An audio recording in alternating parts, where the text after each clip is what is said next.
Speedos, more meatballs, and fantasy suites already in episode 2. I'm here with your second week recap of The Bachelorette.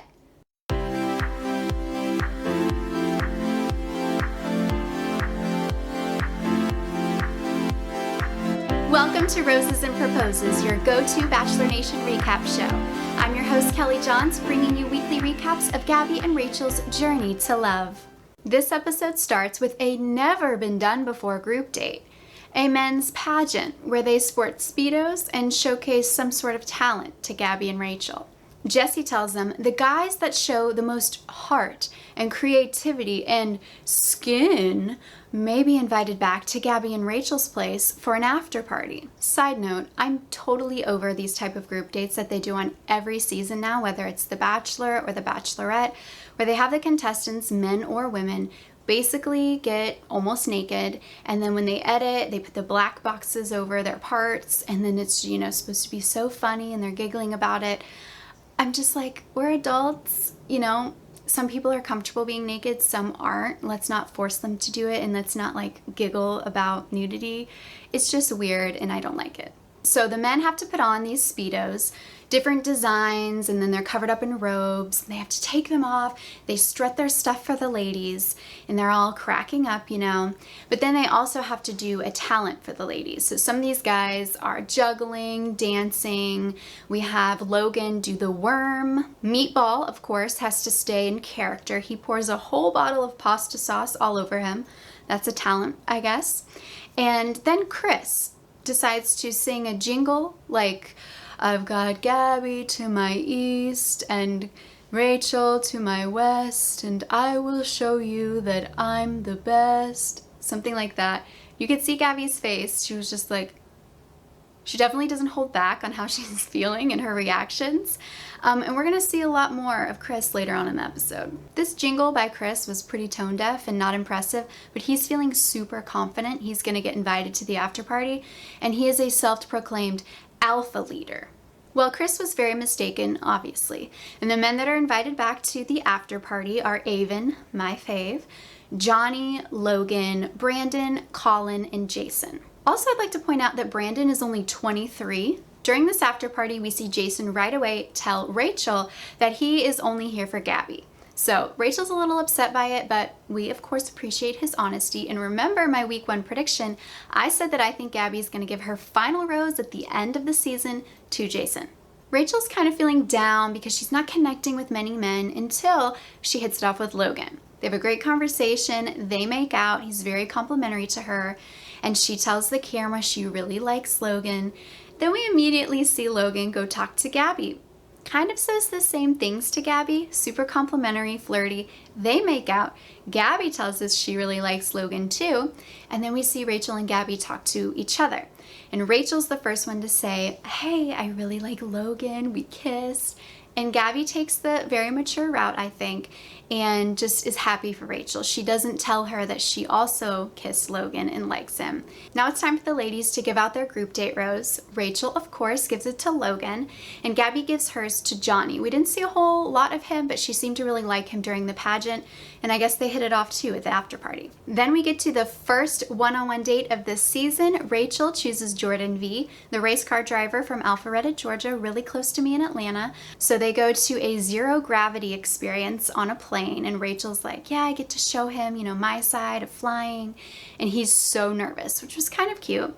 Then they do, they start floating up, they're doing flips and having fun, and then they come together as they're floating, they start making out, and I thought it was really funny because they're literally floating, making out, and then they ram their heads into the side of the plane as they're trying to kiss each other, but it looked fun. Things seem to be going really well between Rachel and Jordan until later at the dinner date. They sit down, they're having decent conversation, but Rachel decides to step away, and she tells the camera and some of the producers she's just not feeling a strong enough connection with Jordan to keep him around.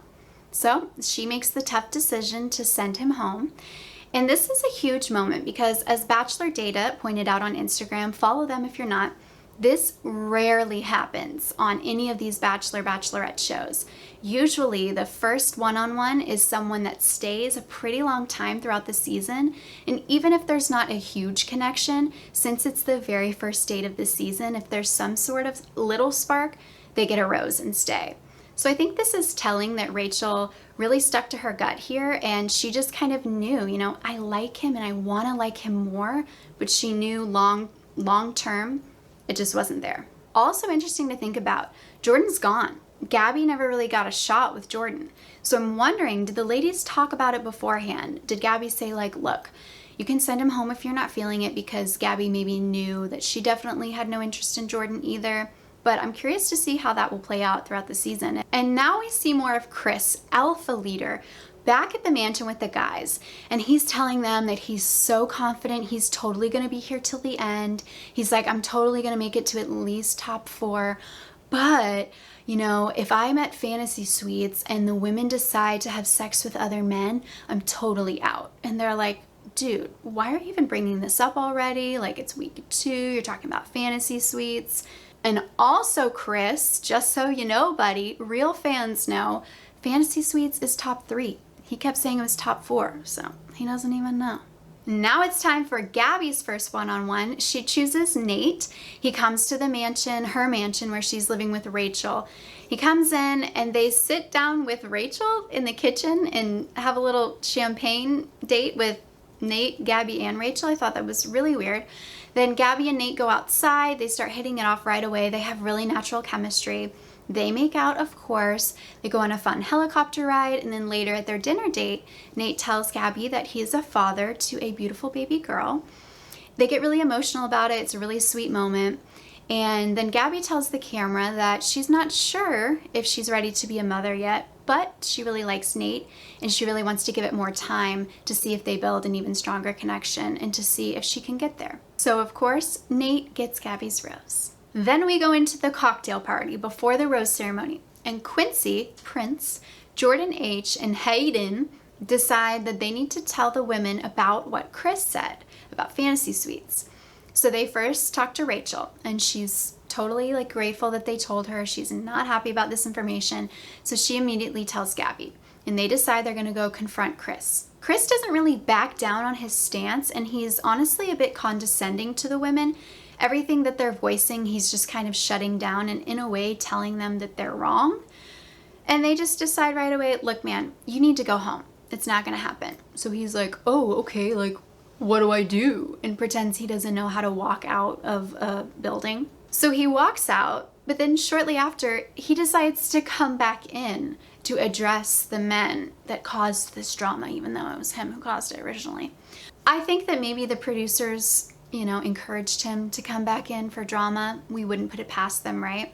And then Gabby and Rachel see that he's back, and they immediately come up. We kind of get behind the scenes footage here where we see other cameramen in the shot, people gathered around, and they're like, Chris, we told you to leave. Basically GTFO energy.